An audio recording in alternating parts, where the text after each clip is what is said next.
Hello, I'm Stephanie Frederick, and welcome to Inside Michael Jordan to the Max. On and off the basketball court, Michael Jordan is larger than life. So it seemed like the perfect game plan to team this living legend with a movie maker big enough to tell his story. You know, size does matter. And with giant screens here at IMAX, 7 stories high, get ready to feel as if you're going one-on-one with Michael Jordan.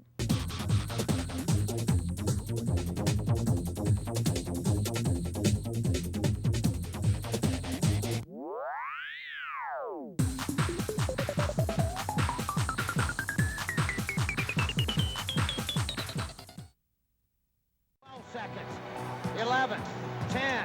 It was the last shot. The drive, hangs, fires, yes! That breath-catching, The ball to the wall, checked again! last-second magnificent moment seen around the world. And it remains one of the greatest exits in the history of sports. That may have been the last shot Michael Jordan will ever take in the NBA.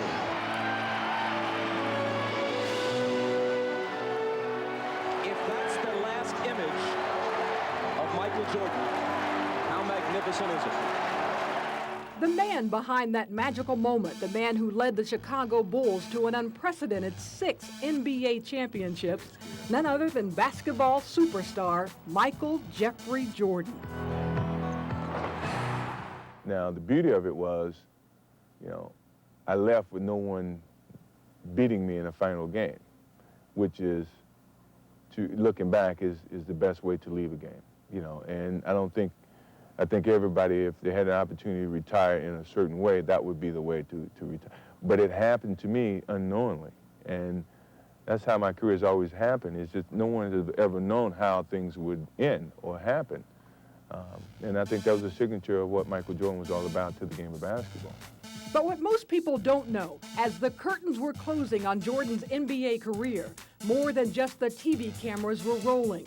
Shooting as Jordan scored were these huge 100-pound IMAX cameras, the same ones that brought you the Everest experience and Niagara Falls. But this time, they were capturing another wonder of the world.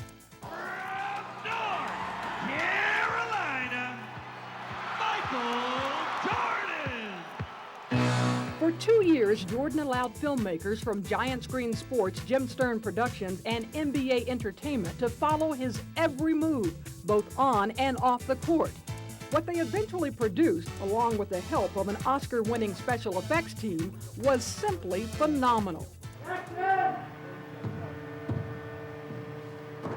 I felt every day that I stepped on the basketball court, even though I was on top of the world, I had something to prove. The powerful sights and scenes are now part of the IMAX film, Michael Jordan to the Max.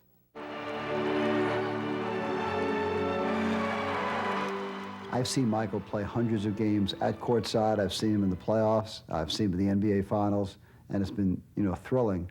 But the first time I watched the initial footage of the film at the Smithsonian, at the IMAX theater in the Smithsonian, it literally blew me away. It was a dizzying experience. You feel like you're running down the court with him, and you just have to make sure you're alert.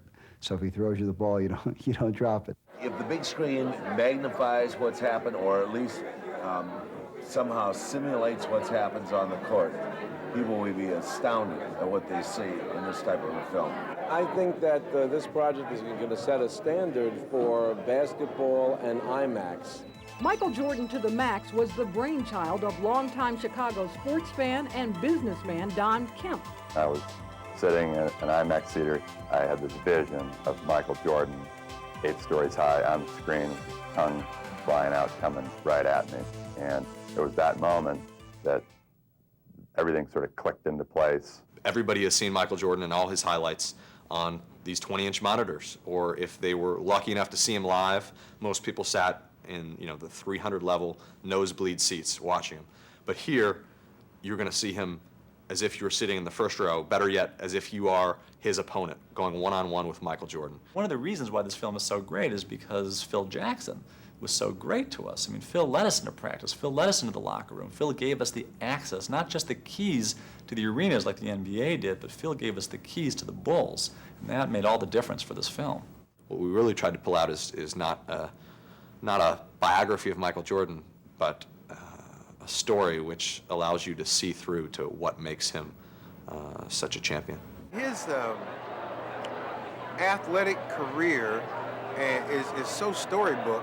When you see it on an 80-foot screen, it sort of makes more sense, because as large as that was, his whole thing was bigger than that. So what does Michael Jordan think about the film? I think it really says what I felt, the way I felt in the course of my actions on the basketball court. You know, if you can put words along with pictures, I think that was the best way that I can describe and define what happened. The thing that I hope comes out of it is that, you know, that kid that I say is out there practicing somewhere and is going to be better than Michael Jordan.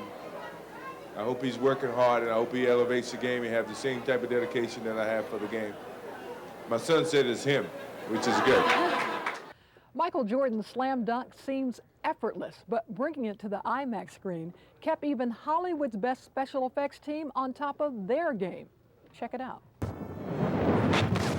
It's the eye-popping, mind-numbing effect from the Warner Brothers blockbuster release, The Matrix.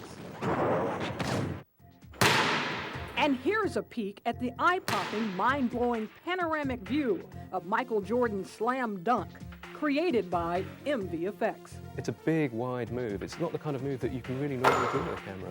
People aren't used to seeing that on television at all. So we hope that people really were made to sit up, and I hope they found it quite exciting, actually, watching from that viewpoint. MVFX is a special effects group that brought on-screen magic to The Matrix. Now it's over the top once more in the giant screen NBA production, Michael Jordan to the Max. Their job, to put a new spin on Michael's slam. That meant a command performance by his airness at MVFX Northern California Studios. Hey, I was wanting to check that frame. The effects team worked for months to perfect the shot for the IMAX screen. And you know, on the real one, texture here is very metallic. The day Michael arrived at the studios, time was tight. The team had 45 minutes to get it right. That was a clutch situation. All of a sudden, a hum came around the studios and we figured, okay, he must be here. All these people came out the woodwork to see the man. He got it first time, every time, and we had four attempts in total, and every performance was wonderful. There were only like the 5 of us in the studio for quite a while, and then all of a sudden, hundreds of people from nowhere. With Michael in the house, the task at hand was to convert hang time to bullet time, the special effect made famous in The Matrix. He was very into the project. The day he turned up, he was very enthused to be working on in a similar type of environment to The Matrix. He said that The Matrix was one of his favorite movies from last year, and actually at the time he said he'd watched it 9 times. It sure is, Michael. The original concept of bullet time is virtual reality and a camera that can move faster than a speeding bullet. It's done with more than 120 still cameras shooting in sequence. Later, a computer-generated mannequin is used to track Michael's movement on videotape. The computer model does whatever Michael does. Try and keep up with Michael. It's a pretty difficult task. You know, he moves incredibly long distance. It's about 15 feet in the shot. He moves very, very quickly. The whole time that it takes him to do the jump is about 1/3 of a second. Michael is just a total natural. He just walked in. It's just like another day in his life. There was no. It almost looked like there was no effort on his part. It was just like something he would do every day. The moment of truth came after 4 months of work. The scariest thing for me was when we went to watch it on the big IMAX screen. Because the screen we have here is just quite a small screen. It's a fraction of the size of an IMAX screen. We were, as we say in Australia, gobsmacked. Just like everyone's jaw was on the ground, and we couldn't believe that the shot we had done was finally finished, and looked so good. Now let's check in with the ultimate critics at IMAX to get the word on Michael Jordan and his bullet time slam dunk. You felt like you were on the court. Matter of fact, I felt like I could have blocked it maybe. That was awesome. It's not like being in a regular theater. There's no grainy or picture up there. It's just as clear as being there myself and bigger than life. Even if you were not a basketball fan, you had to love what you saw today. We're so proud to have worked on this show. You know, he's the greatest sports legend ever. You know, we had to make it look good. We spent so much time tweaking it, making sure everything looked fantastic. And, you know, I really feel it's paid off, and I hope Michael likes the show. When he came in and I said, "How you doing?" He said, "Wow, I haven't been back here in a while." It was Michael Jordan's first time back inside the United Center since his retirement in 1999. This time, Jordan didn't come to hoop it up. He came to center court to lay it on the line. I constantly think about, well, 10 years from now, 20 years from now, what do I hear people saying, or I would want people to say. And it's simple. That if Michael Jordan was still playing the game of basketball, he would dominate. And for 3 hours, basketball's greatest opened up, providing the most intimate interview yet about his personal and his professional life. No one has ever known how things would end or happen. Baseball was my first love. So why did I grow to be 6'6" when no one else in my family is over 6 foot tall? In that sense, I guess I'm the chosen one. Goes back to Michael Jordan, jumper from out on the left, good! And the man Michael opened up to was film director Jim Stern, a producer of such wildly successful off-Broadway and Broadway plays such as Stomp and The Sound of Music. He's also the director of the new comic thriller, It's the Rage. Stern just happens to be a die-hard Chicago Bulls fan. I have probably seen Michael play about 500 times. It was a dream come true for Stern, interviewing his idol. He was nervous, but he also knew he had to hit his mark with Michael. I think Michael is not difficult if you know your stuff. I mean, if you don't waste his time and your questions are interesting questions. I mean, he was great. I mean, he never went on autopilot. He was incredibly thoughtful. He gave me more than I could have ever hoped for, and we had great interaction. Every time, we broke to change cameras, we talked about hoops, we talked about the draft, we talked about, his golf game, we talked about everything. So, that kept us sort of in sync together, and I think it shows on screen. An insightful Jordan agreed to take a walk down memory lane, including the devastating day he discovered he didn't make his high school basketball team. It was terribly hurtful, for him. And, as he says, I'm a young guy, I'm a high school kid, and, all my, everything that I have is invested in this thing, and, I'm going to get dates with girls because of this, and everything because of this, and, and then all of a sudden I think that I'm such hot stuff and I don't make the team, and I was devastated. Now he feels it was one of the best things that ever happened to him, because he learned that he had to work at things, and it taught him a lesson, and Michael, he only came back more determined and more determined to succeed after that happened. And I think that it taught him that he couldn't take things for granted. And I think that, he now says that he never wanted to experience that kind of pain again, but I think he cherishes the fact that it happened to him.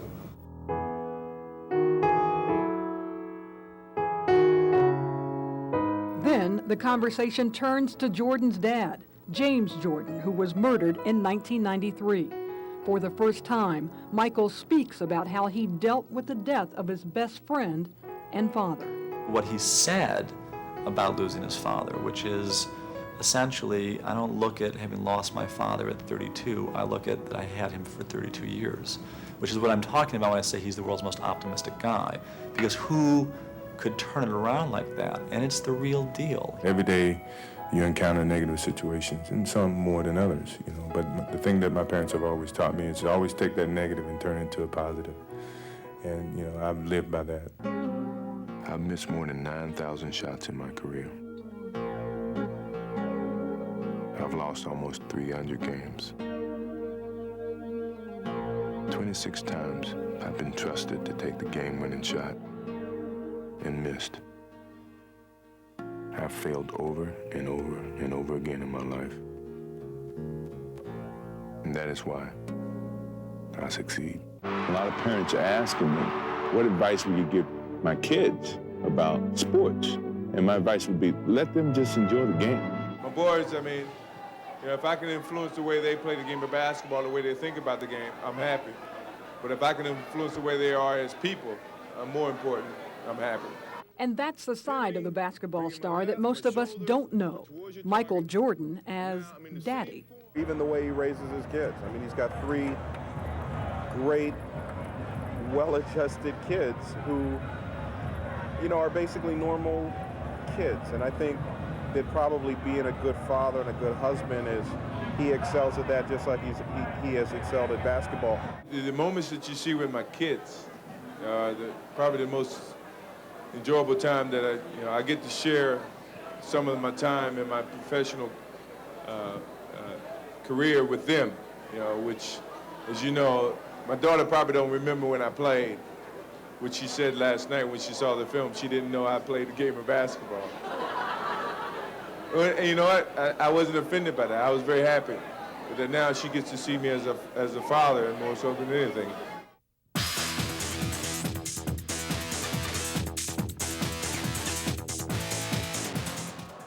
Hollywood, where the stars are in perpetual orbit and where the mention of Michael and Michael Jordan to the max creates a sensation.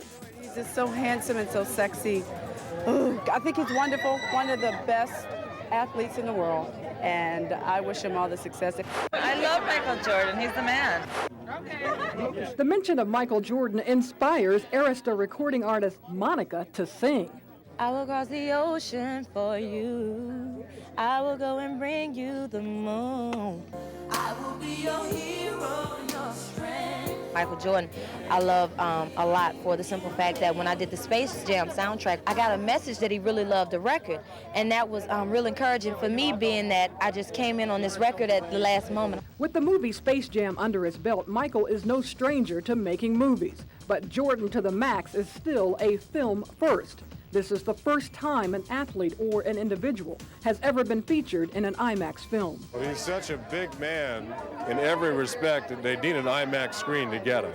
I hate to use the word role model, but I think he really knew how to take care of business as well as being an excellent player, and he's so damn handsome. I understand Michael Jordan's a golfer, and I'd like to play golf with him because I love golf, and no, he's a fantastic. I mean, he's an icon. He's the best athlete of the century. Michael is athlete extraordinaire, an NAACP Image Award honoree. The huge gathering of celebrity entertainers gave Michael pause. I was very overwhelmed because, I look at all these entertainers out here, and yet, my entertainment is basketball to some degree. I was kind of waiting and looking to see other basketball stars, but yet I didn't see any. And, I felt a little out of place, but yet I felt like it was an education for me, too. And the spirit of Michael Jordan to the max celebrates the qualities so many recognize. I think Michael Jordan has done incredible things for the African-American community as a whole.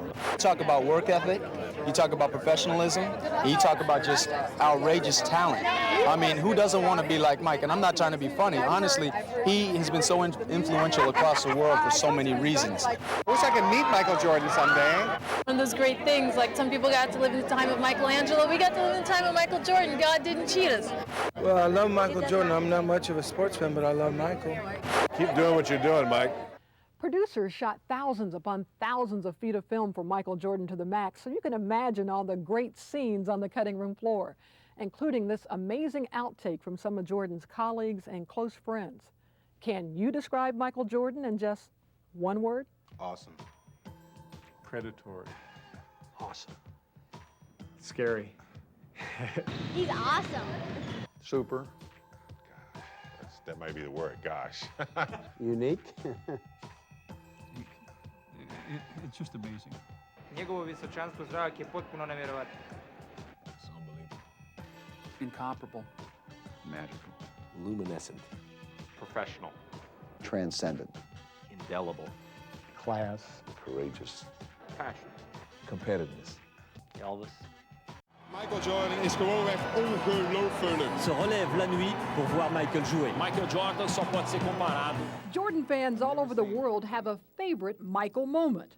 Like Mike, if I could be like Mike. I want to be like Mike. Like Mike, if I could be like Mike.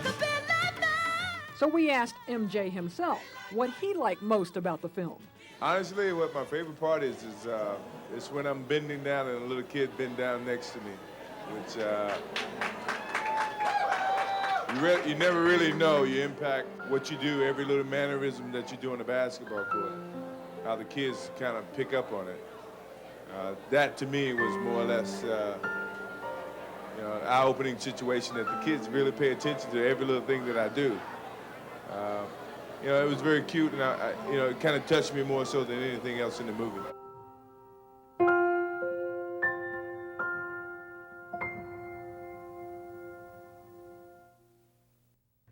Well, that's our show. We thank you for joining us. We leave you now with more of Michael Jordan.